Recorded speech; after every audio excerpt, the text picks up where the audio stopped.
Tidak hanya imut, juga sangat pengertian. Bab 166. Derik mendengar suara Yos yang dingin, tubuh kecilnya pun gemetaran. Dia berkata, "Paman Yos, aku Puding. Apakah kamu masih ingat diriku yang imut?" Suara ayah sangat mengerikan. Jangan-jangan dia bertengkar dengan ibu. Pantas saja dia merasa suara ibu barusan sangat aneh. Ternyata dia menelpon tidak salah. Mengatakan nama itu, di pikiran Yos langsung terkilas wajah imut Derik yang rambutnya keriting. Tidak tahu kenapa, tatapan dinginnya menghilang. Masih ingat? Sudah begitu malam, masih belum tidur ya? Sekarang seharusnya jam 10 malam. Bukankah dia seharusnya sudah tidur? Memikirkan orang tuanya yang tidak bertanggung jawab, hatinya pun melembut. Kalau Yos tahu salah satu orang tua tidak bertanggung jawab yang dirinya katakan adalah dia, tidak tahu apa yang dia pikirkan. Kenapa harus tidur? Ibuku sedih, ayahku juga tidak peduli. Mereka berdua begitu kekanak-kanakan. Sebagai anak, aku juga sangat serba salah. Derik dengan tidak jelas menjawab. Dia juga tidak termasuk salah berkata. Ibunya sedih pasti karena dia. Ayahnya marah pasti karena ibunya. Sebagai putra mereka tidak hanya harus imut dan pengertian. Terkadang juga harus membantu hubungan orang tuanya. Benar-benar sulit. Kamu masih kecil, tidak perlu ikut campur dengan urusan orang dewasa. Yos menghentikan mobil di samping, mengeluarkan rokok dari slot kartu di samping dan memasukkannya ke dalam mulutnya. Menghidupkan api, asap pun tersebar di dalam mobil. Suasana hatinya yang kacau perlahan menjadi tenang. Kenapa aku tidak perlu ikut campur? Hubungan mereka tidak baik juga akan mempengaruhi suasana hatiku. Derik berkata dengan sangat kasihan. Derik dengan berbasa basi sekali memarahi Yos. Dengan nakal menyodorkan lidah lanjut berkata. Di sisi ayah ada seorang tante yang tidak jelas. Selalu menyakiti ibu. Ibu juga tidak bisa melawannya karena hal tertentu. Sekarang mereka malah bertengkar. Bagaimana ini? Dia diam-diam mendengar kabar ini dari tante. Ternyata adalah masalah pria yang berselingkuh. Yos menghisap rokok dan berkata, Puding, kalau ayah dan ibumu berpisah, kamu ikut siapa?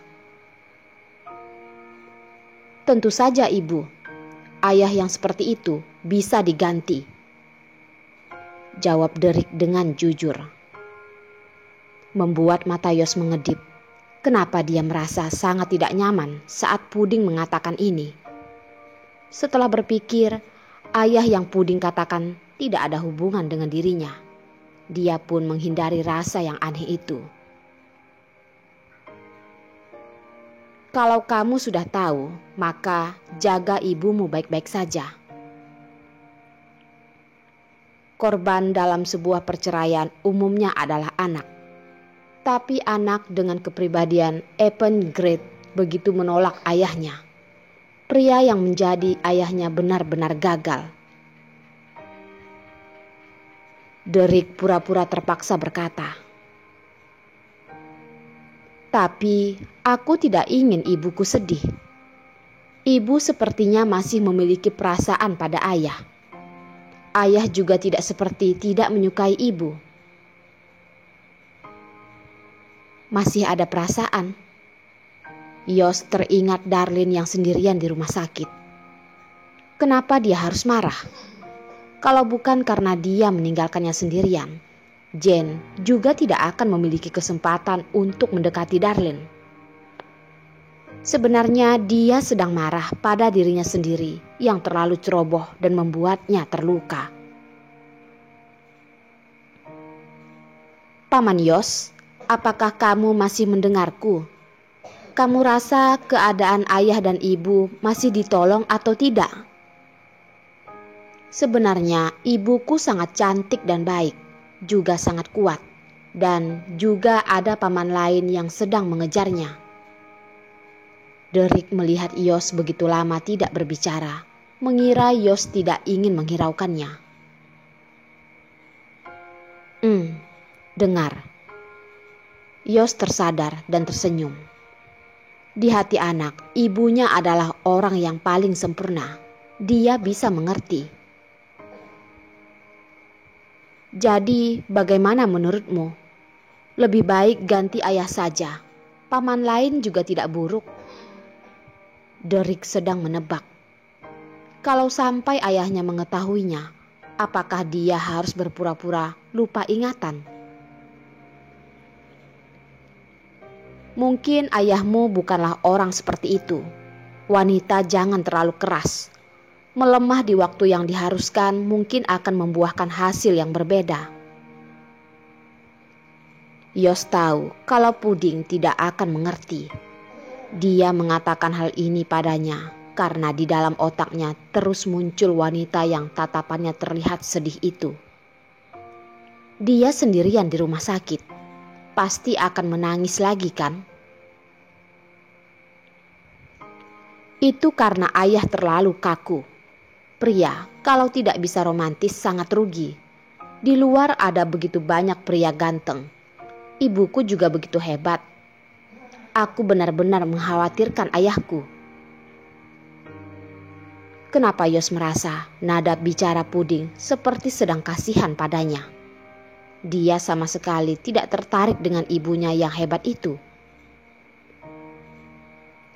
Sekarang aku merasa ragu. Apakah kamu benar-benar menyukai ibumu atau tidak? Tentu saja, ibuku adalah idaman para pria. Derek berpikir dengan terpaksa dan berkata, ayahku juga sangat hebat. Hanya saja dia terlalu dingin dan tidak tahu mengungkapkan perasaannya. Ini adalah ciri-ciri pria dewasa, kata Yos.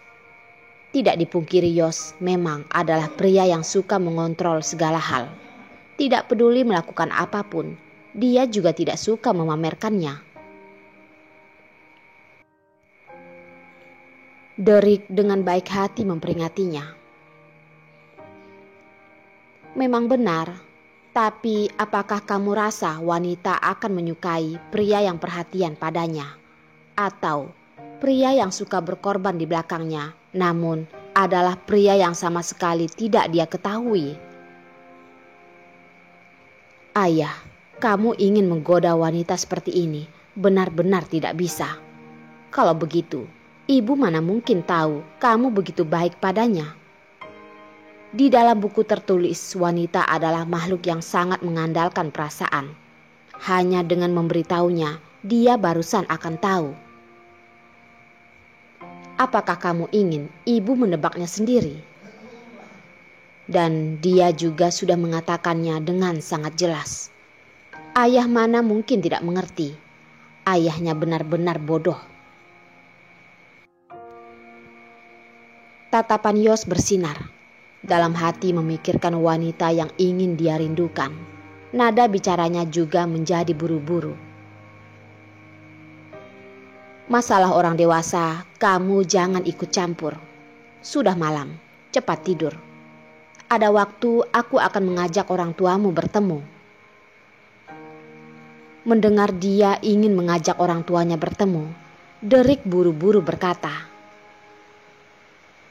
Paman Yos, tidak perlu merepotkanmu lagi. Lain kali baru berbincang lagi. Selamat malam. Derek langsung menutup telepon. Mengajak orang tuanya bertemu? Dari mana dia mencari sepasang orang tua? Semuanya adalah keluarga kan? Kalau ingin bertemu, tunggu waktu yang tepat saja. Yos yang teleponnya ditutup juga tidak marah. Langsung melemparkan ponselnya di samping. Membuang rokok yang ada di tangannya, menginjak gas dan membalikkan arah. Berkendara balik. Mendengar suara samar-samar di dalam kamar, Perlina masuk dan bertanya. Derek, apakah kamu sedang berbicara dengan seseorang? Tidak, Tante, aku sudah mau tidur. Derek mengeluarkan kepalanya. Cepatlah tidur sayangku. Perlina mengayunkan bahu menutup pintu. Baiklah, mungkin dia salah dengar.